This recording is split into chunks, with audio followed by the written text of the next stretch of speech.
Vamos entrar aqui, ver se...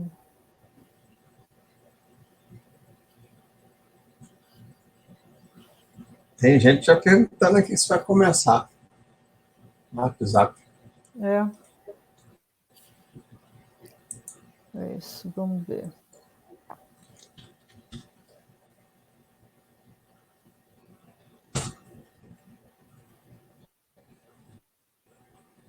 Sai.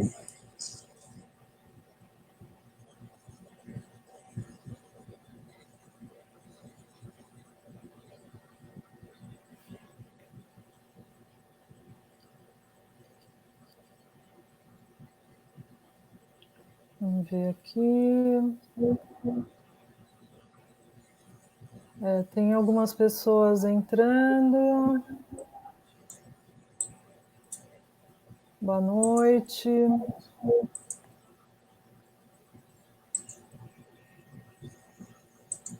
Vamos iniciar em alguns minutos, em alguns instantes, a live sobre psicoeducação e enxaqueca para pacientes. Em alguns instantes vamos começar. Estão entrando algumas pessoas, temos aqui 19, 20. As pessoas estão começando a entrar. Boa noite, Juliana, Soraya, Andréia Nunes, psicóloga do Rio, boa noite.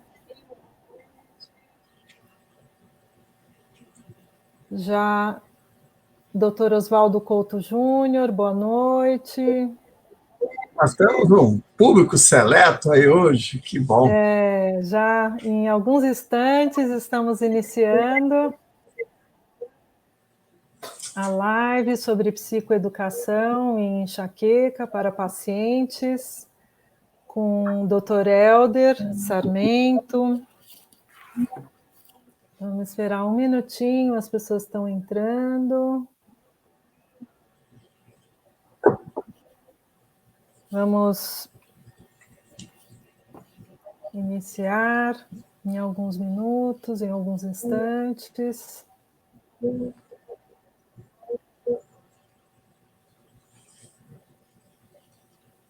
Sobre enxaqueca, o que é, mitos e verdades.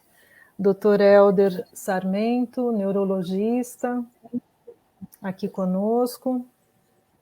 É uma série de lives organizadas pelo Comitê de Psicologia da Sociedade Brasileira de Cefaleia e pela ABRACES, Associação Brasileira de Cefaleia em Salvas e Enxaqueca, que é uma associação de pacientes. Em alguns instantes já iniciando. As pessoas estão entrando. Boa noite, Soraya, Joelma, Daniel, Thalita, psicóloga de Curitiba, que também vai participar de uma das lives e falar sobre enxaqueca, ansiedade e depressão. A Thalita vai falar depois de amanhã, na quarta-feira. Leide, boa noite, Luciane, Andréia, Ferraz. Quase 40 pessoas, podemos iniciar, né? Rosana Caçador, Jussiara, Solange, boa noite.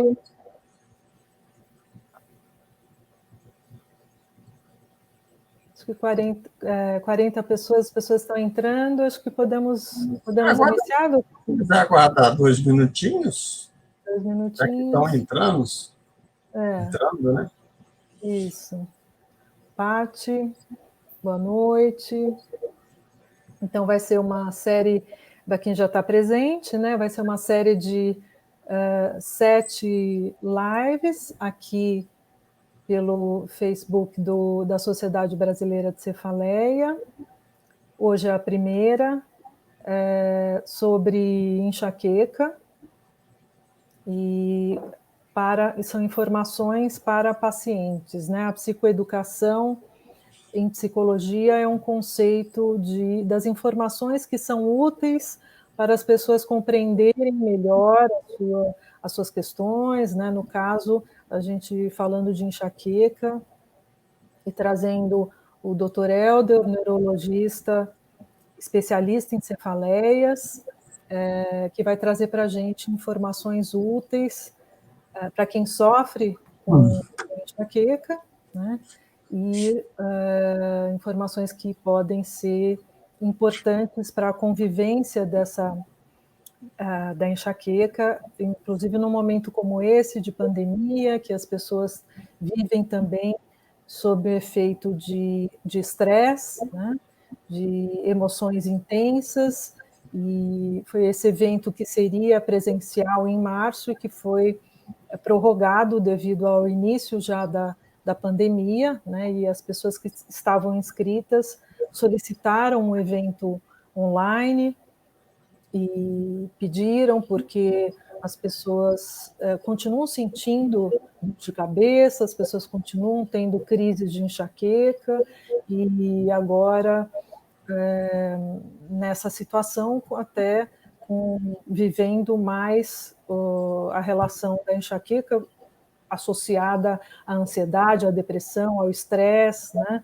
Muitas pessoas identificam o estresse como um gatilho importante, e a gente está vivendo isso, né? A gente está vivendo essa situação com medos, com ansiedade, pessoas vivendo luto, pessoas vivendo medo de contaminação, medo de doença, a ansiedade por algumas perdas financeiras, às vezes perda de trabalho ou de um ente querido, né? Muita gente vivendo um estado de luto, né?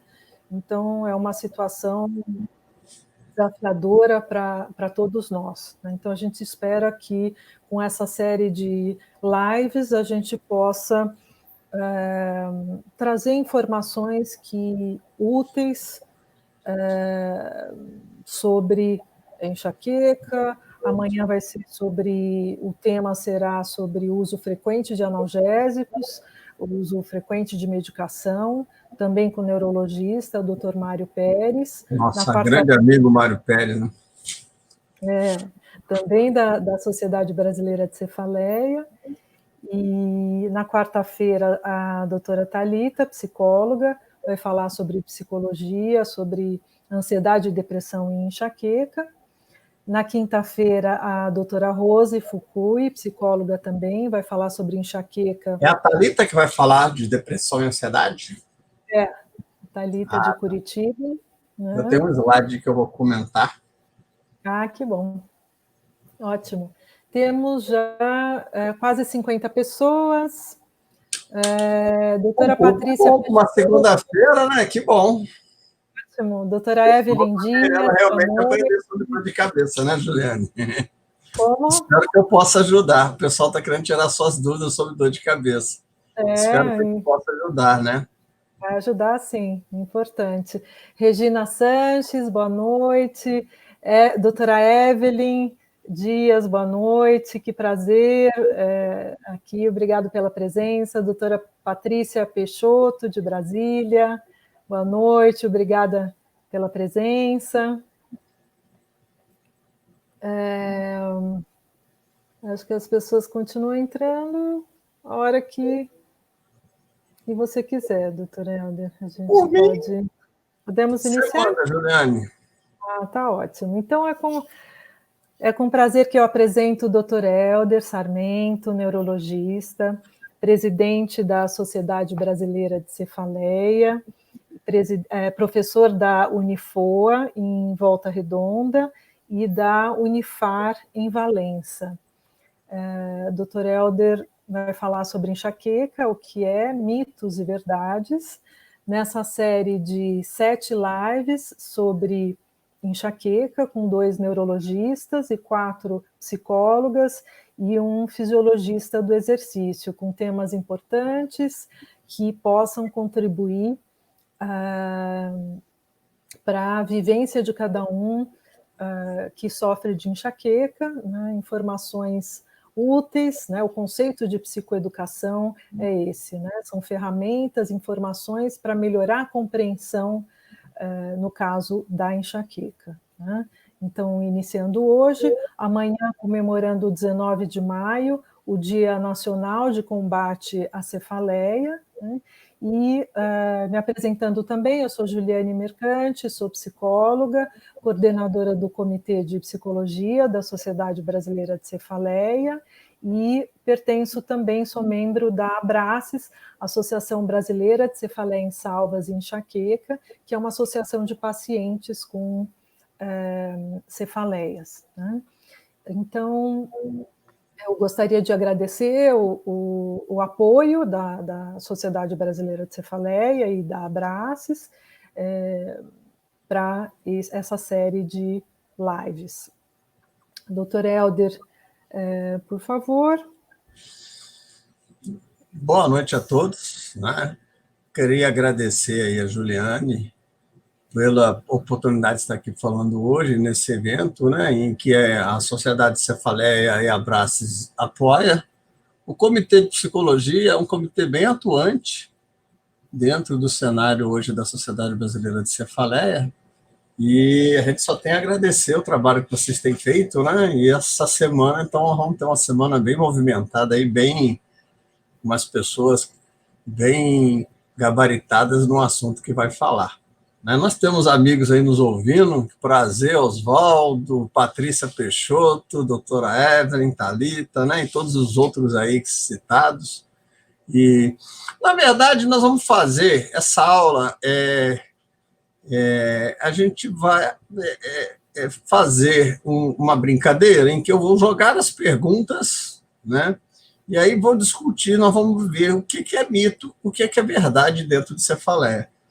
Porque mitos a gente traz dentro da gente, isso já é uma coisa cultural, não existe cultura que não tenha uma mitologia própria. E tem alguns mitos que são tentativa de explicar a natureza e mitos que são passados de geração para geração através de pessoas, né? E nós vamos começar aqui, então, vou botar o primeiro slide. Isso, só Tá dando para ver, Juliane? Tá, né?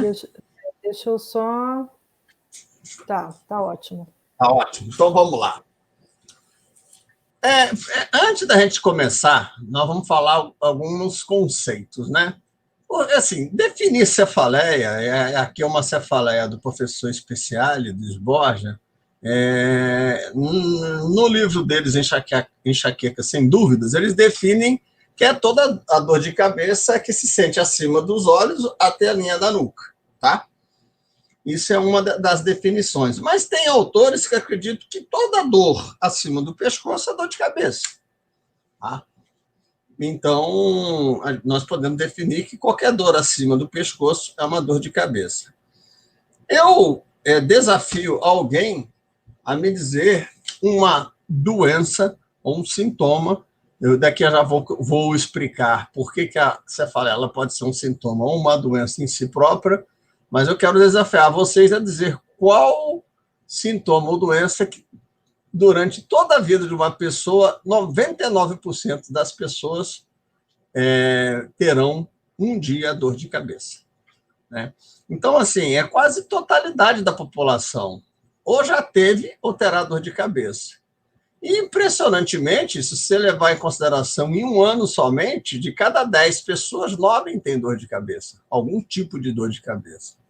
E para piorar esse cenário, nós temos um universo de pessoas que, olha só o sofrimento dessas pessoas, elas sentem dor mais de 180 dias por ano, ou seja, mais da metade do ano ela sente dor, né? E quando isso perdura por mais de 3 meses, caracteriza uma cefaleia crônica diária. E isso corresponde a 5% das mulheres e em torno mais ou menos de 3% dos homens. Percebam que são pessoas que sofrem metade do ano de dor de cabeça. O sofrimento é muito grande. E para piorar esse cenário, né, quase 10% procura atendimento em um ano, mas 83% automedicam-se, né? E hoje, a gente vê muito isso, até da estratégia nas farmácias, quando a gente vai pagar a medicação ali no caixa, a gente vê um monte de medicação ali, principalmente analgésicos, e eu vou mostrar para vocês que isso, essa automedicação, não é aconselhável, principalmente quem sofre de enxaqueca. Bom, então nós temos dois grandes grupos de dor de cabeça. Um a gente chama cefaleia primária. Ela é ao mesmo tempo sintoma e doença. O que seria isso? São, por exemplo, eu posso citar para vocês a enxaqueca. Ela é uma doença cerebral que dá dor de cabeça. Então, ao mesmo tempo, ela é sintoma e é uma doença. Obviamente, ela tem vários sintomas associados, né? Mas a dor de cabeça é o que chama mais atenção e é o sintoma que mais leva o paciente ao médico. Quando você tem uma cefaleia secundária, ela é decorrente de uma outra causa. Por exemplo, quando você bate a cabeça e passa a ter uma dor de cabeça.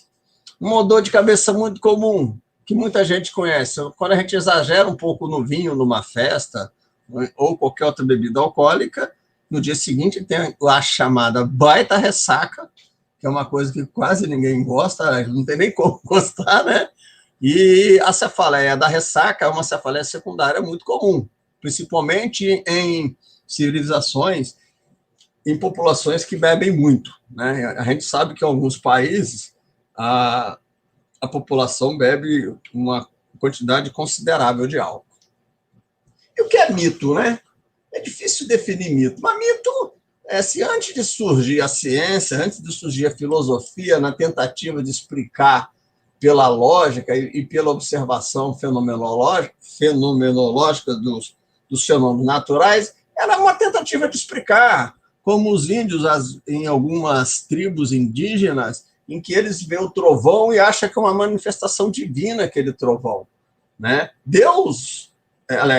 Zeus, desculpa, na mitologia grega, ele carregava um raio, né? Ele tinha um raio e Thor, uma marreta, um martelo, né? Isso são mitologias que a gente traz. Mas existe uma mitologia que é do povo, né? É da cultural. Quem nunca ouviu falar que a minha avó, por exemplo, a minha mãe, se eu comesse uma refeição muito copiosa, aliás, se eu comesse qualquer coisa, um almoço, eu tinha que ficar 2 horas sentado ali esperando para entrar na praia. Agora, você imagina uma criança, nos seus 5, 6, 7 anos de idade, louco para entrar na água, sentadinha ali, esperando 2 horas passar, porque senão ia ter uma congestão e ia morrer daquilo. Quem nunca ouviu falar da sua avó falar, filho, não vá chupar manga e tomar leite, né? E, na verdade, isso são mitos, né? São tradições populares que são passadas oralmente, de geração em geração. Tá? E na medicina existem muitos mitos. Tá? Antigamente, por exemplo, se acreditava, né, o fígado ser o maior órgão do corpo, era ele que era a sede do pensamento. Para vocês terem uma noção de como é que a medicina evoluiu muito, né? E derruba esses mitos. Mas alguns mitos nós trazemos dentro da gente. E o intuito dessa aula é tentar desmitificar alguns conceitos que nós trazemos dentro da gente em dores de cabeça. Então, a primeira pergunta que a gente faz é a seguinte: enxaqueca e cefaleia são sinônimas? É a mesma coisa? Falso. Porque, na verdade, a constelação de cefaleias, aqui é 2018, né? Eu estou mostrando aqui uma casuística com 150 causas de dor, mas nós temos muito mais. Hoje já existe mais de 200 tipos de cefaleia já descritas, né? Nos estudos. E a migrânia, que é a enxaqueca, né? É a primeira causa de cefaleia primária, aquelas cefaleias em que, ao mesmo tempo, é sintoma e doença. Então, a enxaqueca, obviamente, esse primeiro grupo representa 90% dos casos, e esse grupo aqui representa 10% dos casos. Mas então a enxaqueca não é um sintoma de dor de cabeça, ela causa dor de cabeça. Tá? Isso é uma grande diferença. Enxaqueca cefaleia mais comum? Essa aqui, eu acredito que quem não lida com enxaqueca acredita que isso é verdade. Mas, infelizmente, não é verdade. Aquela dor de cabeça mais leve, que a gente sente uma pressão, uma tensão dos dois lados da cabeça, e ela não incomoda tanto, não piora com exercício, a gente chama isso de cefaleia do tipo tensional, né? É uma cefaleia que melhora com analgésico simples, né? Como ácido acetilsalicílico, como dipirona, e ela representa 35% das dores de cabeça. Aliás, 35% da população sofre desse tipo de dor de cabeça. Enquanto que a enxaqueca, né, que nós chamamos de migrânia, a população, 15,2% da população sofre desse tipo de dor de cabeça. Então, a cefaleia tipo tensional é a dor de cabeça mais comum no nosso meio. A impressão que dá, por que existe esse mito, creio eu? E esse trabalho é um trabalho bonito do Luiz Paulo Queiroz, lá de Santa Catarina, em que ele fez um trabalho através de ligações telefônicas e fez um grande trabalho epidemiológico a nível de Brasil, tá? Mostrando que isso aqui é um trabalho brasileiro, tá, pessoal? E por que tem essa impressão que enxaqueca é a doença mais comum? É porque a dor dela é muito mais intensa que a da cefaleia do tipo tensional. Então, apesar de a cefaleia do tipo tensão ser mais de 2 vezes mais frequente, né, que a enxaqueca, mas a enxaqueca é mais procurada pelas pessoas. A pessoa sofre mais quando tem enxaqueca. Mulheres têm mais enxaqueca que os homens? Bom, eu acho que essa boa parte das pessoas consegue responder essa pergunta, né? Porque a gente vê que realmente as mulheres têm mais dor de cabeça. Nós não sabemos explicar isso por quê. Né? O Oswaldo aí é um grande estudioso de dor de cabeça também, a Patrícia aí, Peixoto, que está aí nos ouvindo também, é uma grande estudiosa. A gente não sabe por quê, a gente não sabe se são fatores hormonais, se são fatores genéticos, são fatores ligados aos cromossomas sexuais. Na verdade, a gente não sabe qual o motivo ainda, porque a mulher, mas a enxaqueca é muito mais prevalente nas mulheres que nos homens. Essa é boa, né? É a maior procura hoje no consultório, é um paciente com dor de cabeça, ele nos procura preocupado se ele tem um tumor ou um aneurisma. Tá? Isso é totalmente falso, porque uma dor de cabeça há muitos anos jamais pode ser um aneurisma. O aneurisma, para quem não entende, né, é uma dilatação anormal da parede da artéria. Tá?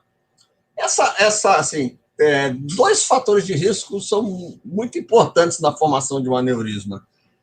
O tabagismo e a pressão arterial, né, a pressão alta. Né? Então, pessoas que fumam muito ou têm a pressão alta têm mais probabilidade de ter aneurisma. Então, essa dilatação anormal faz com que naquele local ali, em que tem a dilatação, o vaso seja mais fraco. E aí ele tem muito mais chance de romper. Essa ruptura é que faz com que o vaso sangre dentro do cérebro. Né? E esse sangramento dentro do cérebro, quando você tem essa explosão do aneurisma, quando ele estoura realmente, né? Na verdade, ia estourar mesmo, ele rompe esse aneurisma, dá uma dor de cabeça muito violenta na hora.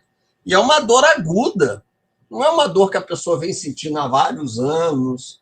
Né? Normalmente, o padrão de pessoas que vem sentindo há vários anos normalmente a enxaqueca, ou cefaleia do tipo tensional, mas o que acontece é o seguinte, tá?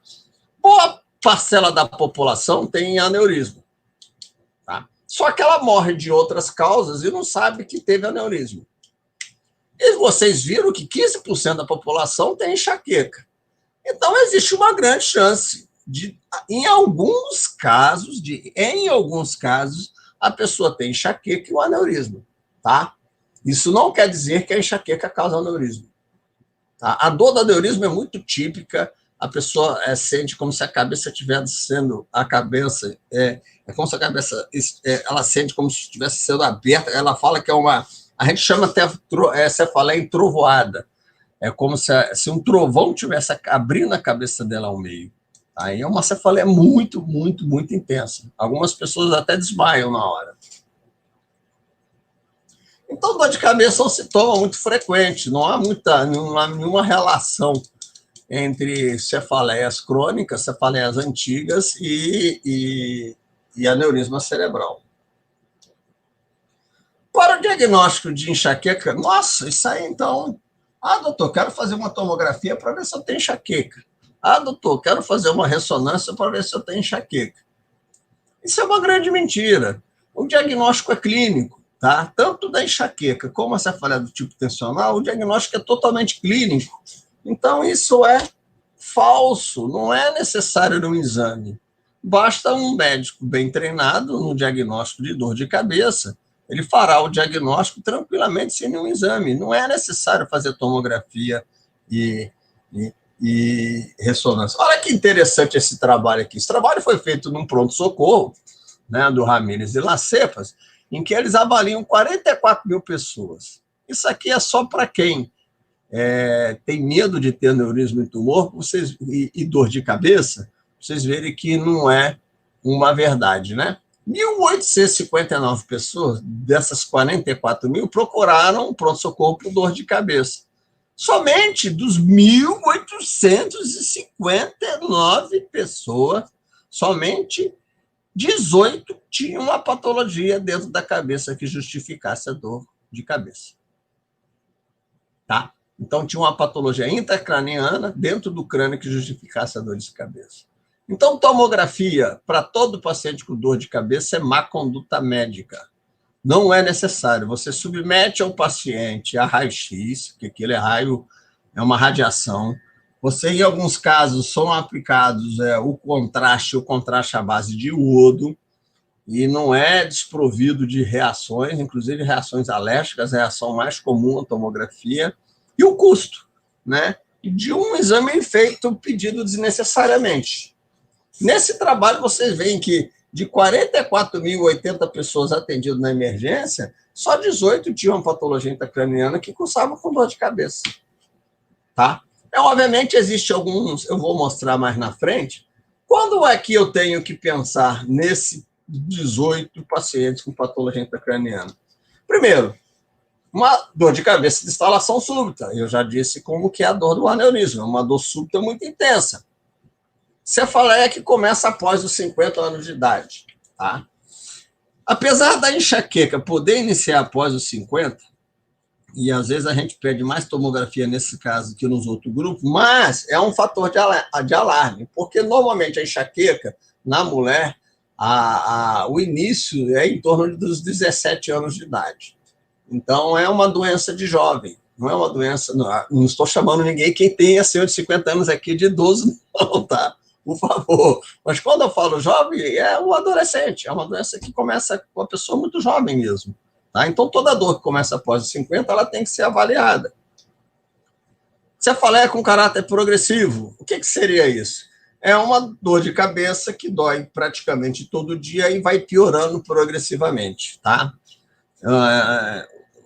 Lá na UF, o Cláudio Brito, que é um grande amigo meu, neurocirurgião, fez um trabalho com 180 pacientes com tumores dentro da cabeça, intracranianos, e mostrou que essa dor de cabeça que vai piorando aos poucos é o padrão mais comum nesses pacientes que sofrem desses pacientes portadores de tumor. Pacientes com neoplasia, né, pacientes com câncer, toda vez que aparece com uma dor de cabeça nova, a gente tem que fazer uma tomografia. E nos pacientes que têm HIV, e de repente surge com uma dor de cabeça também. E cefaleia que tem alguma alteração no sinal neurológico, como perda de movimento de um lado, como uma doença sistêmica. Por exemplo, aí a gente podemos usar a Covid-19, essa doença provocada por esse novo coronavírus, em que 12% dos pacientes cursam com dor de cabeça. Mas aí o que define essa dor de cabeça por Covid-19? Ela tem a doença Covid, ela tem febre e tem tosse seca. E aí vem 12% desses pacientes têm dor de cabeça. Entenderam? Dificilmente a dor de cabeça num paciente com Covid-19 vai ter uma dor de cabeça isolada. Os dois maiores definidores, né, de Covid é febre e tosse seca. Tá? Quando vem com dor de cabeça, então, associado, reforça bastante o diagnóstico. Edema de papila é um termo técnico, médico, tá? Tem alguns não médicos aí. Na verdade, é um inchaço do nervo óptico lá por trás do olho. A gente consegue ver isso através de um aparelhinho. E o edema de papila sugere que existe uma hipertensão intracraniana que pode estar ali comprimindo o nervo óptico, que é o nervo da visão, e ele incha. E através desse aparelhinho, e aí algumas causas podem levar à hipertensão intracraniana, como tumor, como, assim, existe qualquer processo expansivo dentro da cabeça, né? Algumas mulheres também jovens e acima do peso que faz uso de anticoncepcional, elas têm uma doença que simula um tumor, porque tem hipertensão intracraniana, né? Por isso chama pseudotumor, e, na verdade, elas não têm tumor, não aparece nada na ressonância, e quando a gente vai medir a pressão do líquido, a pressão do líquido está alta. Existe um grande risco dessas mulheres ficarem cegas pela a pressão aumentada. Tá? Então, mas normalmente são mulheres obesas, que tomam pílula anticoncepcional e tem uma cefaleia que piora normalmente quando ela deita. Existe uma piora da dor quando ela deita, dói todos os dias e às vezes pode ter uma piora, às vezes não, quase sempre tem uma piora progressiva. Tá? Então, bem diferente da enxaqueca, até porque mulher tem mais enxaqueca, né? Dor de cabeça recorrente. Essa aqui é terrível. Olha, é um calvário que o paciente faz, tá? Ele procura primeiro o otorrino, depois ele é encaminhado para o oftalmologista e por causa de dores de cabeça recorrente, por causa de enxaqueca. Isso é uma verdadeira mentira, né? Na verdade, a sinusite pode dar dor, mas a dor da sinusite, principalmente a sinusite aguda, você tem secreção nasal purulenta, às vezes pode ter febre baixa, pode ter dor na projeção aqui da face, né, na altura dos seios paranasais, né? A crônica não dá muita, a sinusite crônica não dá muita secreção nasal purulenta e muitas vezes não dá febre, mas dá essa dor que a gente sente bem aqui entre as sobrancelhas, e é uma dor que incomoda, uma dor chata, mas jamais ela não aparece em nada com a enxaqueca, porque a enxaqueca ela dói de um lado, é muito intensa, piora com o exercício e pulsa muito, muito diferente da dor da sinusite. E também a dor pelo esforço visual, ela normalmente é no fim do dia, né, após o período escolar, em que a criança lê muito, ficar muito tempo absorvendo, vendo a televisão. O que acontece? Para a pessoa corrigir a dificuldade da visão, ela franze muito a testa, né? E isso acaba dando uma sensação de peso ou pressão localizada na região frontal, tá? Mas problemas de refração ocular não dá normalmente dor de cabeça. Dá essa dor, sim, é uma dor de cabeça, não deixa de ser, mas é muito diferente da enxaqueca. Então, assim, falar que a enxaqueca é sinusite pode dar problema de fígado. Não, daqui a pouco a gente vai falar do fígado. Criança tem cefaleia? É engraçado, né? As mães levam as crianças no consultório e falam assim: mas doutor, só está falando que o meu filho tem enxaqueca? Sim, senhora. Isso é uma grande verdade. Mas como, doutor? Olha, criança tem enxaqueca. E olha nesse estudo de Bobili, com 9.000 crianças, até 15 anos de idade, 70% das crianças já tiveram algum tipo de dor de cabeça. E até os 7 anos de idade, 40% das crianças já tiveram um tipo de dor de cabeça. Aqui são todas as dores de cabeça, não só enxaqueca, tá? Mas, mães, ouça os seus filhos. Se eles queixarem de dor de cabeça, pode realmente ser enxaqueca, pode realmente ser algum outro tipo de dor de cabeça, né? Só que criança é esperta, por exemplo, ela começa a ter a dor de enxaqueca, ela sabe que dormindo melhora a dor de cabeça. Então é comum a criança começar a queixar de dor de cabeça, ela vai dormir, ela é esperta, né? E às vezes ela tem tempo para isso, está na idade pré-escolar, e ela vai dormir e a dor de cabeça melhora. Dor de cabeça se trata com analgésico? Aqui, tá? É só para chamar atenção para uma coisa. Aqui pode ser verdadeiro ou falso. Se trata com analgésico, sim. Eu particularmente tenho enxaqueca e trato com dipirona. E dipirona, para mim, até minha mulher brinca muito comigo, que por onde eu vou carrego minha dipirona, mas é porque eu tomo. O macete para dipirona na enxaqueca é tomar 2 comprimidos de 500.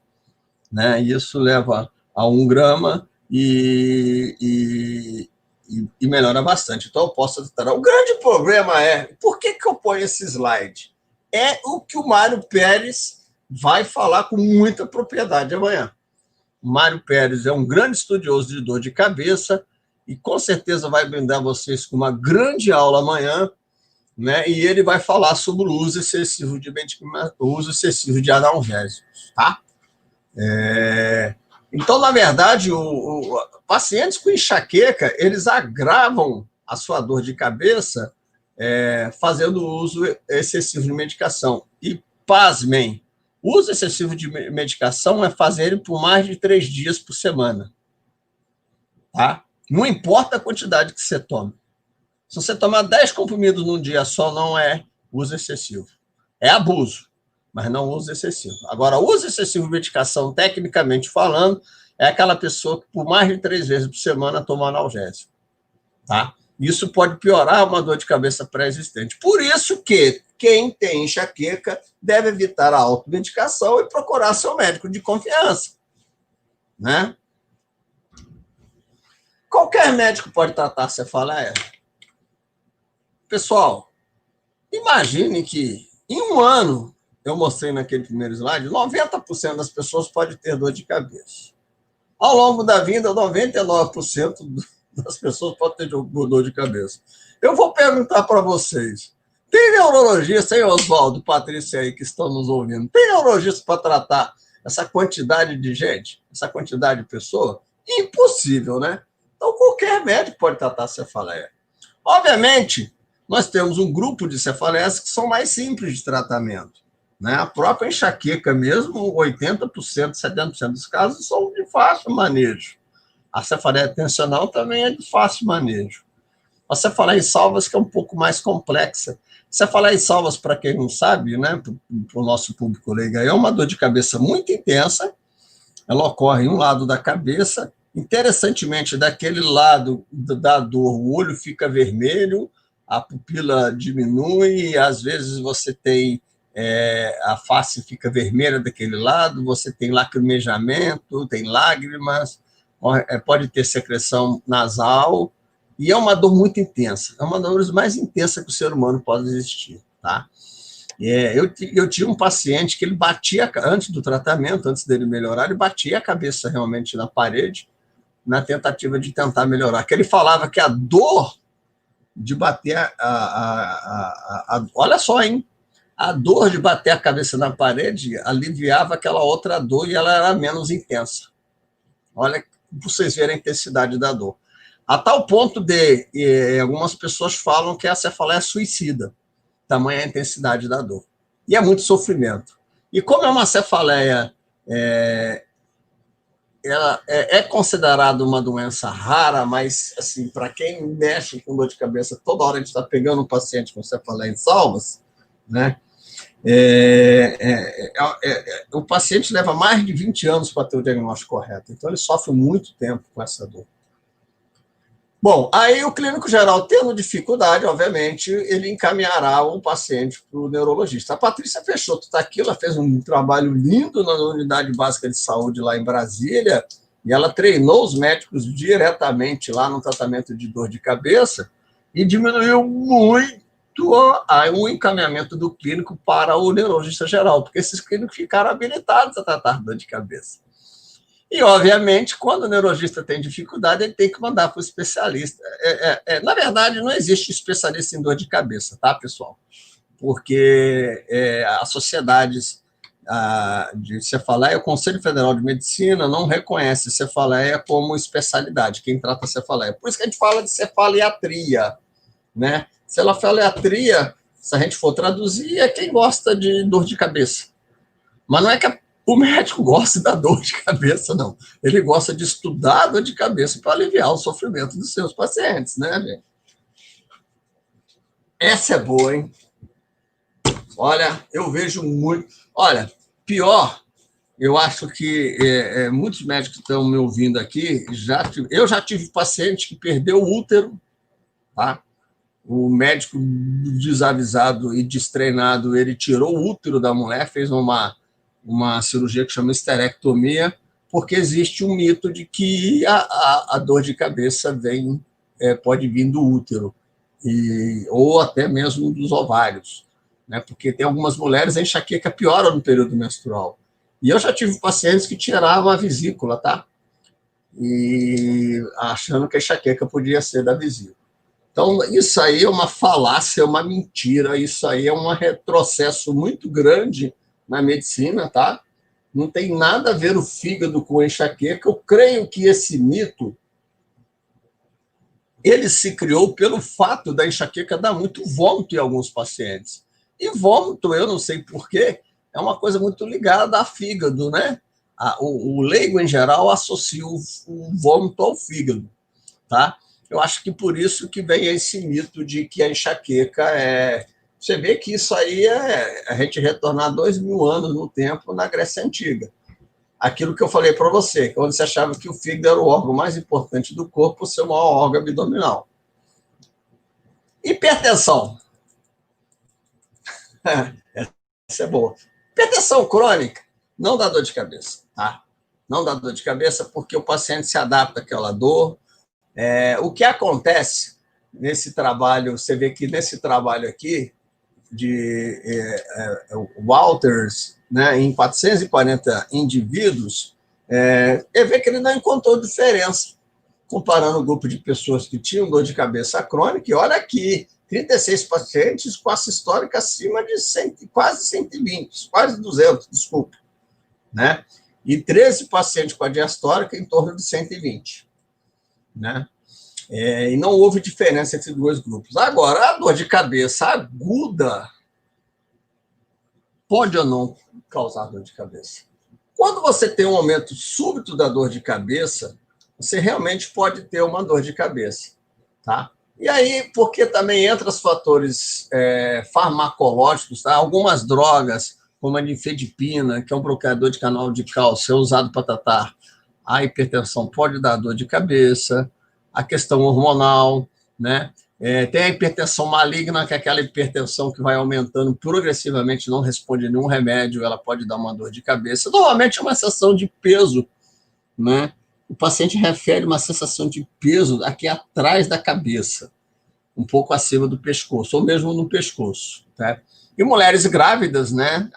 Em alguns casos, elas têm um aumento, elas sim, ficam inchadas, tem um aumento súbito da pressão, né? A gente chama de pré-eclâmpsia, que é um inchaço, fica muito inchada e aumento da pressão. E isso, ela pode ter dor de cabeça. E a eclâmpsia é esse mesmo quadro da pré-eclâmpsia, porém ela tem crise convulsiva associada, tá?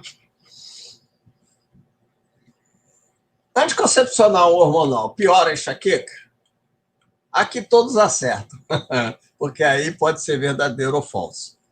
Nesse trabalho, né, do saudoso professor Edgar Raffaelli, ele mostrou que 25% das mulheres melhoram com o uso de anticoncepcional hormonal. 25% pioram. E 50% não há alteração na frequência e na intensidade da dor. O grande problema do anticoncepcional oral, que é o que eu chamei aqui de ACO, são os anticoncepcionais orais, é porque eles são contraindicados, tá, em pacientes que têm enxaqueca com aura. O que é enxaqueca com aura, para quem não sabe? É aquela enxaqueca em que você tem alterações de visão, né? A maioria das auras, elas são visuais, ela tem alteração de visão antes da dor, melhora essa alteração visual e vem a dor de cabeça. Essa é a aura mais comum que tem. Então, a enxaqueca com aura, ela por si só, isoladamente, já é fator de risco para entupimento dos vasos do cérebro, para uma isquemia, tá? E aí o anticoncepcional também, a gente sabe que aumenta a possibilidade de uma mulher ter trombose, ter trombos dentro dos vasos e gerar um quadro de isquemia. Então você associa dois fatores, a enxaqueca com aura e o anticoncepcional oral. Então, mulheres que sofrem de enxaqueca com aura, eu tinha uma paciente, tenho, aliás, uma paciente, em que ela desquitou, arrumou ficou um bom tempo afastada, né, sem namorar, arrumou um namorado, e apesar de eu ter falado para ela que ela tinha enxaqueca com aura, que ela não podia usar anticoncepcional, ela resolveu fazer o anticoncepcional oral porque estava com um namorado novo, né? E ela me liga desesperada que ela estava com alterações de visão, né, que não melhoravam uma semana, né? E a gente chama de aura enxaquecosa prolongada. E não deu outro. Nós fizemos uma ressonância, ela tinha uma área de isquemia no lobo occipital, que é na parte posterior da cabeça. Ou seja, tinha uma coisa que a gente chama de infarto migranoso. É a enxaqueca gerando um quadro de isquemia cerebral, e isso foi provocado. Tem leigos nos assistindo, o acidente vascular encefálico é conhecidamente o derrame, tá? E apesar do derrame estar mais ligado naqueles vasos que estouram, que explodem, mas na definição popular é chamado de derrame. O paciente teve um derrame, e nessa paciente específica, o que ela fez? Ela associou o anticoncepcional oral e era portadora de enxaqueca com aura. A causa da enxaqueca psicológica, a Thalita vai nos explicar isso aí, hein, Thalita? Na quarta-feira, não é? Não é, tá? Na verdade, a enxaqueca é uma doença do cérebro, que tem como um dos seus sintomas a dor de cabeça. E quem tem enxaqueca, provavelmente tem enxaquecose aqui nos assistindo, porque 15% da população das mulheres tem enxaqueca, né? Em alguns estudos chega a quase 20% das mulheres, é muita coisa, de cada 5 uma mulher praticamente sofre de dor de cabeça. Elas têm uma hipersensibilidade, esses pacientes têm uma hipersensibilidade cerebral. A luz piora muito a dor de cabeça, barulho, eles não aguentam ficar em ambientes muito luminosos ou muito barulhentos. Então, ele tem um cérebro mais sensível, eles são sensíveis a perfume, né? O Silva Neto, um grande amigo nosso lá de Teresina, no Piauí, ele estuda bastante a osmofobia, que é esse cheiro provocando a dor de cabeça, desencadeando ou piorando a dor de cabeça, tá? Essa sensibilidade anormal do cérebro, né, esse cérebro hiperexcitado que o enxaquecoso tem, é herdado, tá? Isso é herança da mãe, né? Então, vocês que têm enxaqueca aí, peço para sua mãe, de alguma maneira, aí, compensar vocês, que ela deu um carro zero, que ela deu uma casa, para compensar aquela herança terrível que ela deixou para vocês, que é a enxaqueca. Tá? Agora, a Thalita vai falar da relação, né, de ansiedade e depressão, não é isso, Juliana? Né, sobre nos pacientes que sofrem de dor de cabeça. E aí, obviamente, nós temos aí uma mão de via dupla, tá? Pacientes com enxaqueca, principalmente enxaqueca crônica, eles têm são mais associados à ansiedade e depressão, como também a ansiedade, por exemplo, hoje nós estamos vivendo nesse momento de pandemia do Covid. Então, e algumas pessoas, elas não conseguem ficar em casa paradas. Isso gera ansiedade. E, consequentemente, elas têm mais dores de cabeça. O que a gente aconselha nesse momento de quarentena? Acho que isso é uma coisa importante a falar para vocês. O que o paciente deve fazer, né? Aquele paciente que tem enxaqueca para evitar... para manter a quarentena e evitar o contágio com o Covid, né? Porque o maior a maior maneira de se proteger de pegar essa doença, Covid-19, é não sair de casa realmente, né? É procurar ter, a gente sabe que pacientes que têm enxaqueca, quanto mais uma vida regular ele tem, dormir bem, né? Tentar praticar atividades físicas em casa mesmo, né? Quem tem uma esteira, ou andar em volta da casa, né? Ou seja, atividades físicas leves já ajudam bastante, tá? Meia hora, 3 vezes por semana, a Cláudia já falou isso numa live semana passada, já mostra um alívio de dor de cabeça. E a ansiedade também, a Thalita vai falar isso, né? Tem horários de comer, tem horário de dormir, né? Você tem uma rotina diária, né? Isso tudo ajuda a não ter um aumento da dor de cabeça. Agora, quando ela deve procurar o pronto-socorro? Quando a enxaqueca, naquelas sinais de alarme que eu falei para vocês, acima de 50 anos de idade, associar uma dor de cabeça que está piorando progressivamente, não melhora, uma dor de cabeça aguda, uma dor de cabeça em que a pessoa tem perda do movimento de um lado do corpo, ou perda da fala. Tudo bem que isso pode ser aura, mas isso também pode ser um quadro isquêmico, né? Dores de cabeça com característica em comum. A aura normalmente dura 1 hora. Essa paciente que eu citei para vocês, a aura dela estava durando 1 semana. Isso é totalmente anormal. Essa paciente tem que procurar o pronto-socorro, apesar do risco de ter Covid, mas ela pode ter uma doença que seja pior do que o risco de se contaminar com o vírus, né? De ter a Covid-19. A enxaqueca pode ser causada por problema de coluna? Isso é uma pergunta muito comum, né? Não. Problemas de coluna, na verdade, e aí os fisioterapeutas nos ajudam muito, o enxaquecoso ele tem uma hipersensibilidade muito grande. Normalmente, ele tem dores na musculatura da região posterior do pescoço, no trapézio, que é esse músculo aqui que a gente tem entre o pescoço e o ombro, né? E essa dor acaba piorando as dores de enxaqueca. Tá? Então, você tem que ter um trabalho ali para aliviar essa dor, para desensibilizar o cérebro do paciente enxaquecoso. E, obviamente, problemas na coluna cervical que gera dor pode piorar o cérebro enxaquecoso. Tem um tipo de dor de cabeça, tá? Que é chamado cefaleia cervicogênica.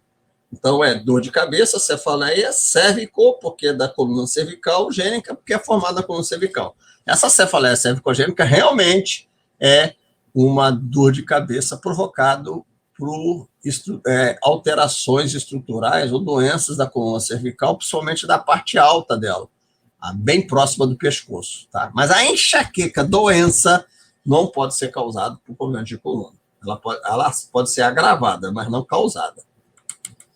E se eu fizer... O que é ATM? É articulação temporomandibular. É a articulação da mandíbula com o crânio, com o osso temporal. E aí as pessoas põem placa, põem aquele monte de coisa. Se for enxaqueca realmente, gente, não vai melhorar, tá? Pode aliviar um pouco a tensão, né? Aquelas placas podem aliviar um pouco a tensão. Obviamente, quem tem uma disfunção na articulação temporomandibular tem que procurar o dentista, né? Tem que procurar, aliás, os dentistas não gostam que chamem dessa palavra, desculpa, os odontólogos, tem que procurar os odontólogos,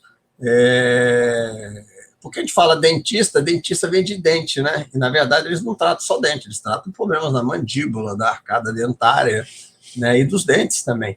Então, tem que procurar o odontólogo para melhorar a disfunção da TEM, porque ela pode piorar, como também um problema da coluna cervical. Então, o mais esperto aí já está observando que tratar enxaqueca, às vezes, depende de uma equipe multidisciplinar. A grande maioria não vai precisar dessa equipe multidisciplinar, mas boa parte dos pacientes vai precisar do psicólogo, né, para tentar manipular o seu dia a dia para aliviar os sintomas de ansiedade, para aliviar a depressão, né, que é muito associado com enxaqueca. O fisioterapeuta é importante para trabalhar nessa musculatura dolorida do pescoço.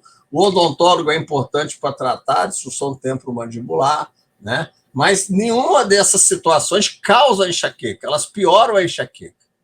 né? Que isso fique bem claro.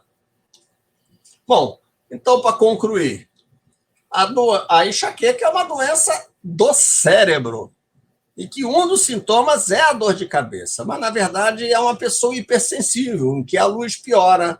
Ah, esqueci de falar de algumas comidas, como chocolate, vinho, queijo amarelo. Isso, para algumas pessoas que sofrem de enxaqueca, desculpa, é terrível. Né? São enxaquecas provocadas por alimentos. Antigamente, já que eu falei nisso rapidamente, que eu vou perder alguns segundos, a gente dava o paciente falava, olha, vocês não podem comer aquela lista enorme. E aí você privava o paciente, coitado, de comer aquele monte de coisa. Tá? E coitado, ele não conseguia fazer aquela dieta, a enxaqueca não melhorava, ele ainda levava a culpa por ter piorado a enxaqueca dele. Mas, na verdade, hoje é o seguinte, o paciente ele tem que perceber quais alimentos específicos geram a sua dor de cabeça. Os mais comuns o vinho, o queijo amarelo, principalmente o vinho tinto, o queijo amarelo. Bebida alcoólica pode gerar de um modo geral, tá? Mas o vinho tinto é o que mais pode gerar dor de cabeça. Amendoim, glutamato monossódico, que a gente vê muito nesses alimentos artificiais para aumentar o sabor do alimento, né? Pimenta, comida condimentada, né? Alguns pacientes de chocolate, principalmente chocolate escuro, né? O branco menos, mas o chocolate escuro. Então, vocês têm que perceber, quem tem enxaqueca tem que perceber o que desencadeia as suas dores e evitar de ingerir esses alimentos ou essas bebidas, tá?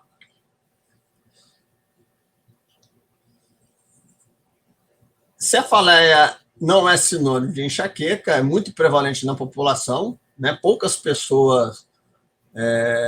Você vê, a minha esposa fala que nunca teve dor de cabeça. Eu devo ser um marido muito bom, porque ela fala que nunca teve dor de cabeça na vida, né? Então ela está nesse 1% da população aí. Né? Então eu devo ser um bom marido, porque ela não tem dor de cabeça, está sempre falando isso, sempre se gabando de não ter dor de cabeça. Então, mas ela esquece que talvez pode ser eu que seja um bom marido, na verdade. E 90% das cefaleias são primárias, sendo mais comum a cefaleia do tipo tensional, ela é mais comum que a enxaqueca. Não existe relação entre enxaqueca e aneurisma. A enxaqueca não é causada por problemas no fígado, por sinusite, por problemas visuais, por DTM ou por problemas na coluna, né?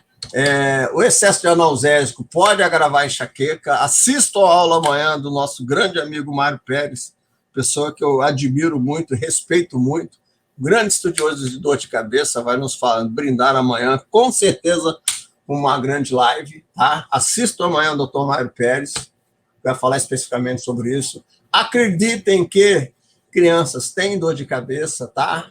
Mães aí, fiquem alertas para suas crianças que eles podem sofrer dor de cabeça. Não é necessário no exame para o diagnóstico da cefaleia do tipo tensional da enxaqueca, o diagnóstico é eminentemente clínico, né? Hipertensão, principalmente a crônica, não causa dor de cabeça, e qualquer médico pode tratar dor de cabeça, é óbvio, gente. Isso não é doença do neurologista. Alguns casos mais graves, vamos dizer assim, vai para a mão do neurologista. E os mais raros, ainda os mais graves, vai para a mão do cefaliatra, que é o que trata realmente, gosta de tratar dor de cabeça. E sempre é importante ter uma equipe multidisciplinar para avaliar esses pacientes, né? Porque em alguns casos, realmente, só o médico isoladamente não vai conseguir fazer com que o paciente melhore. Tá? Bom, muito obrigado pela atenção de todos. Acho que agora a Juliane falou que vai nos dar um tempinho para tirar dúvidas, né, Juliane?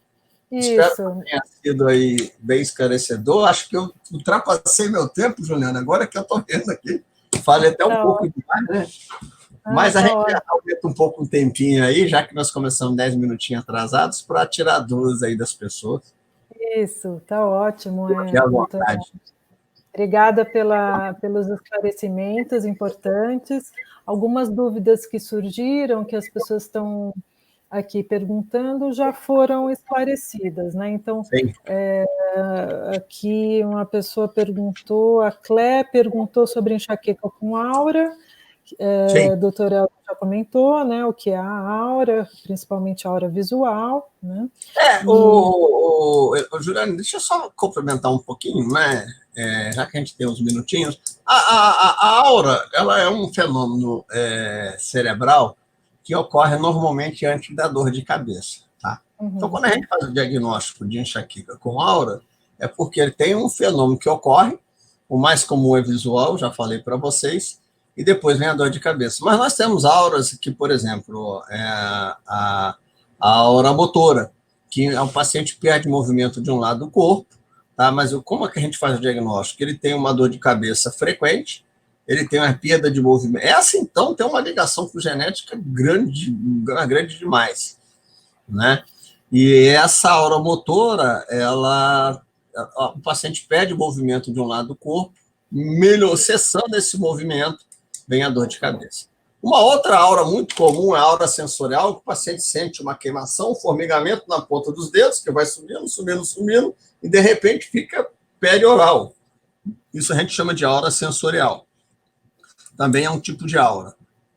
E tem outras auras menos comuns, por exemplo, perda de fala, né, que a gente chama de afasia, que é a aura afásica.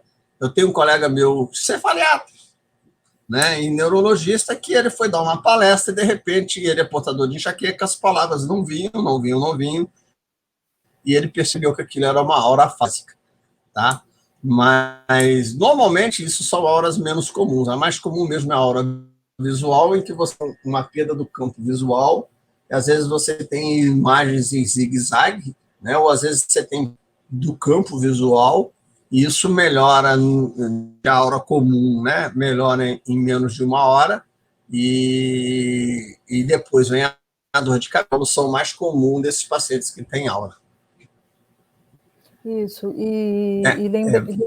lembrando que a enxaqueca com aura...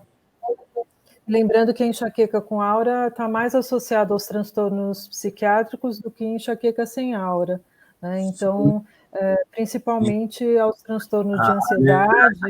A enxaqueca crônica, né? Desculpa, pode falar, Juliana. Principalmente os transtornos de ansiedade e depressão, né? Estão mais associados à enxaqueca com aura do que sem aura. Porque para a pessoa que não teve o diagnóstico ainda, a aura é bastante assustadora, né, doutor Helder? Ela não sabe direito o que está acontecendo ali, né? Então, uma aura visual, por exemplo, né? A pessoa que pode ter a perda do metade do campo visual, né? Ela fica bastante assustada com o que está acontecendo, né? E a ansiedade pode ser exacerbada ali e até piorar o quadro de enxaqueca, né? Tem uma pergunta aqui também sobre... Eu ia comentar, Juliane, da enxaqueca crônica também, né, que é aquela que dói mais da metade do ano de dor, ela é bem mais associada a problemas psíquicos do que a cefaleia, a enxaqueca que é episódica, ou seja, aquela que ocorre num intervalo de tempo maior, né? Isso. A Thalita deve falar com certeza sobre isso. Sobre isso, né? Uma pergunta aqui sobre enxaqueca hemiplégica. A pessoa foi diagnosticada, como saber mais informações? Dá tempo, doutor Helder? Não, né? A cefaleia hemiplégica, na verdade, é a afasia motora. Desculpa. É a aura motora, né? Você tem a hemiplegia, a perda de movimento de um lado, e após essa perda de movimento, ele melhora e vem a dor de cabeça, tá? Normalmente, isso é herdado, tem uma herança genética forte ligada a esse tipo de cefaleia, né? E normalmente tem uma herança familiar. Tá? E dificilmente você vê uma aura hemiplégica isolada sem ter um contexto familiar associado a esse tipo de enxaqueca, né? Não é uma aura muito comum, mas a gente pega, às vezes, com frequência, e normalmente dentro de um contexto familiar, vários familiares sofrendo, né, desse tipo de doença, que seria a enxaqueca hemiplégica. Algumas perguntas aqui sobre o consumo de analgésico, né? A Soraya toma todos os dias 4 Dorflex e 2 Naramig. Outra pessoa pergunta sobre a cefaleia rebote. Só lembrando que amanhã o tema vai ser sobre o uso frequente de medicação, né? O uso de analgésico. Só queria fazer um comentáriozinho que é interessante. O brasileiro tem um hábito de tomar café, né? E, às vezes, normalmente, nós trabalhamos de segunda a sexta e bebemos um cafezinho toda hora. Bebe café dali, bebe café daqui, bebe café dali. Eu dou aula em 2 universidades e é engraçado que para todo canto dessas 2 universidades tem cafezinho. E a gente, para não ter sono ali para poder dar aula, toma café toda hora. E aí ele tem uma dor de cabeça sábado de manhã e não sabe por que ele tem aquela dor de cabeça. Na verdade, aquilo é uma dor de cabeça por abstinência de cafeína. Tá? A abstinência de cafeína, então, ela pode gerar... A cafeína, pessoal, ela tem um leve efeito analgésico, porque ela é inibidora de uma enzima, fosfodiesterase, e tanto é que algumas medicações da sua composição têm cafeína na fórmula, tá? É um analgésico muito fraco. A cafeína isolada para tratar enxaqueca normalmente não funciona, não. Ela é isolada. Mas... E o paciente tem essa dor no final. O brasileiro, principalmente, que toma um café muito forte, né? Lá na América, nos Estados Unidos, a gente vê que eles tomam um café bem ralo, bem diferente do nosso. O nosso café é muito forte. E acaba que eles têm uma abstinência, né, no sábado de manhã e acaba tendo uma dor de cabeça que não sabe por quê. Pela falta da cafeína, né? A Soraya coloca aqui, café se eu tomo é veneno, né? Então, para alguns é veneno, para outros é remédio, né? Dependendo da quantidade, dependendo da pessoa, né, doutora? O ideal que se diz de café é que se tome 3 xícaras dessa de cafezinho, dessa xícara de café por dia. Mais do que isso, realmente, eu acho que até vocês, psicólogos, podem falar melhor que a gente, mas a gente sabe que pode gerar ansiedade, ele é um psicoestimulante, né? A pessoa pode ficar agitada, somente pessoas que são sensíveis às psicoestimulantes, né? Pessoas que tomam muito café mesmo. Eu vejo pessoas que põem um copo enorme de café e café muito preto. Então, o coração pode bater um pouco mais rápido, ter taquicardia, pode ter arritmia cardíaca, quando faz uso muito excessivo. Né? Os ansiosos também podem estar mais suscetíveis, né, ao estímulo que é da cafeína. Da cafeína. São mais sensíveis. E também um comentário sobre como é importante como são importantes essas informações, né, que o que é mito, o que é verdade, porque o que exacerba muito a ansiedade da pessoa é não ter uma informação e ficar pensando, será que eu tenho um aneurisma? Será que essa dor, o que é? Né? Então, esse pensamento do que pode ser grave, que está acontecendo, né? A dor, né, de um modo geral, é uma coisa que incomoda a gente, né? Dores, então, somente, por exemplo, enxaqueca, que é uma dor que dá a volta e melhora, dá a volta e melhora. E quando a pessoa não tem diagnóstico, não só de doenças que dão dores de cabeça, como enxaqueca, mas qualquer outra doença que dê dor, a pessoa fica muito preocupada, gera muita ansiedade. Quando a dor de cabeça, então, se torna crônica, né, aí que a coisa complica mais ainda. Pois, Juliana. Algumas pessoas perguntando aqui, a carne maturada pode aumentar a dor de cabeça para quem sofre de enxaqueca? É interessante lembrar também, né, doutor Helder, da combinação de fatores, né? Não só um alimento que seja um gatilho, mas a questão toda multifatorial, né? Se a pessoa vive num estado de estresse, se dormiu mal, e comeu algo que ela é sensível, por exemplo, e ela já tem essa predisposição a uma crise de enxaqueca, por exemplo, ela pode... A carne maturada é aquela carne em que ela é embalada com o próprio sangue, né? Eu não me lembro de nenhum trabalho. Agora, embutido, sim, tá?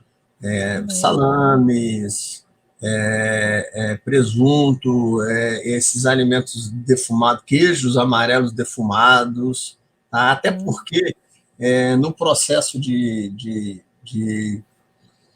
processo do, a defumação desses alimentos é usado produtos químicos que podem gerar dor de cabeça.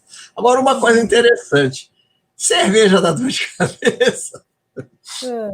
Eu não vou falar marcas, mas o que acontece com algumas cervejas que podem dar dor de cabeça? Elas usam nitrato para acelerar o processo de fermentação.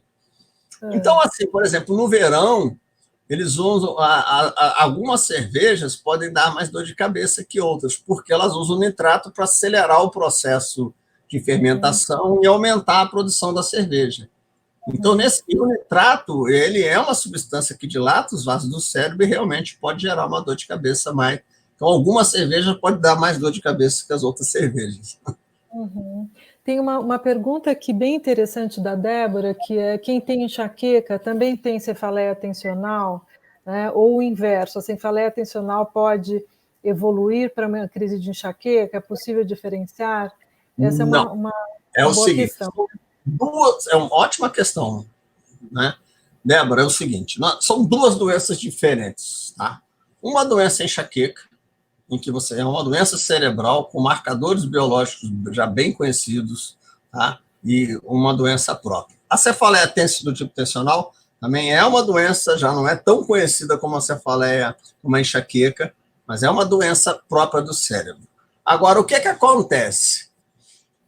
Duas doenças muito comuns. Eu mostrei o slide para vocês que aqui no Brasil, 15% das pessoas sofrem de enxaqueca e 35% das pessoas sofrem de cefaleia do tipo tensional. Então, pode haver uma associação desses dois tipos de dores de cabeça, né?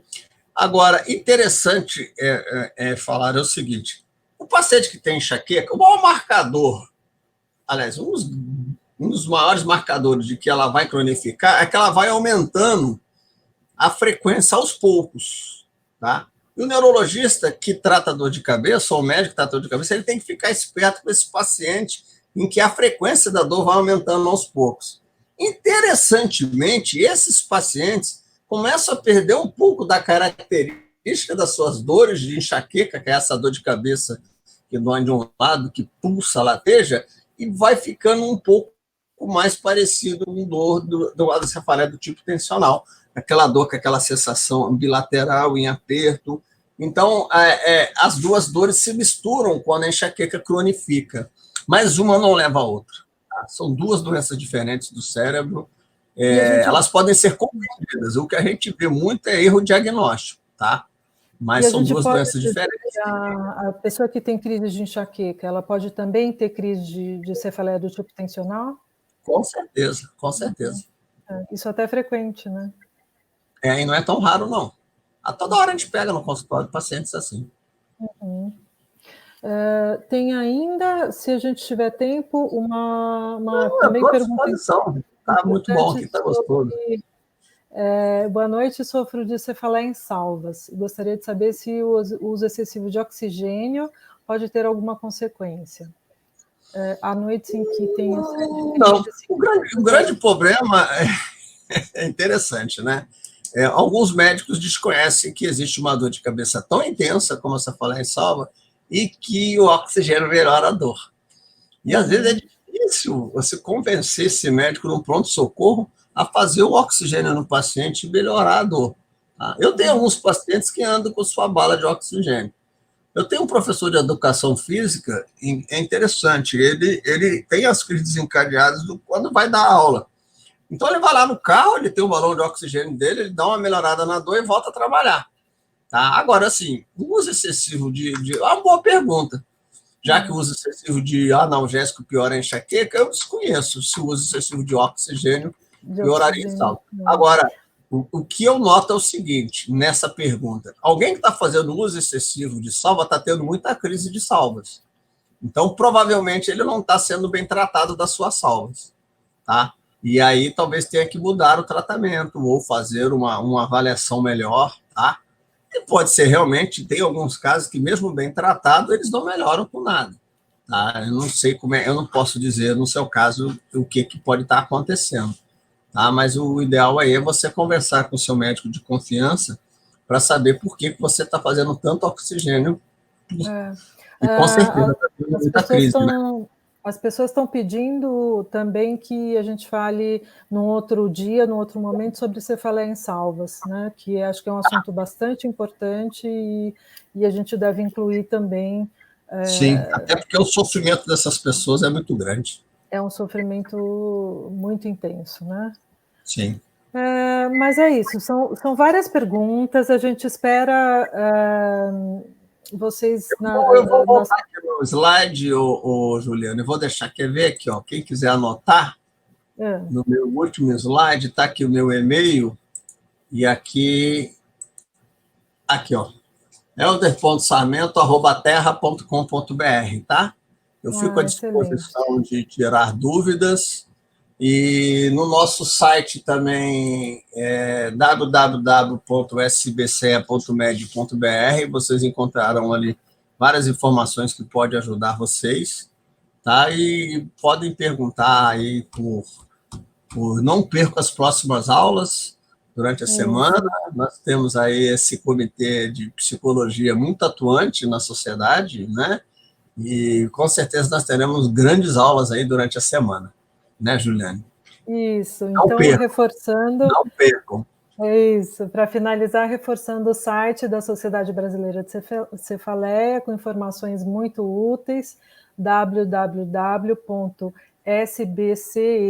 é isso? .com? Isso, ponto médio, eu vou escrever aqui no chat. Não Isso, é www.sbce.med.br. isso. E o Também a Abraces Sociedade também Brasileira de Cefaleia no Google, já vai direto lá para o já nosso vai site. Ele é aparecer, muito né? acessado, então ele vai estar bem lá na frente, lá um dos primeiros a aparecer. Isso.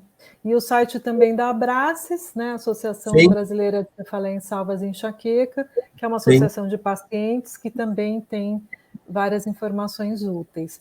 Amanhã, a live às 20 horas será com o Dr. Mário Pérez, sobre o uso frequente de medicação, de analgésicos. Na quarta-feira, com a doutora Thalita, psicóloga, sobre enxaqueca, ansiedade e depressão. Na quinta-feira, a doutora Rose, psicóloga, sobre enxaqueca e sono. Na segunda-feira que vem, com o doutor Arão Oliveira, sobre atividade física e enxaqueca.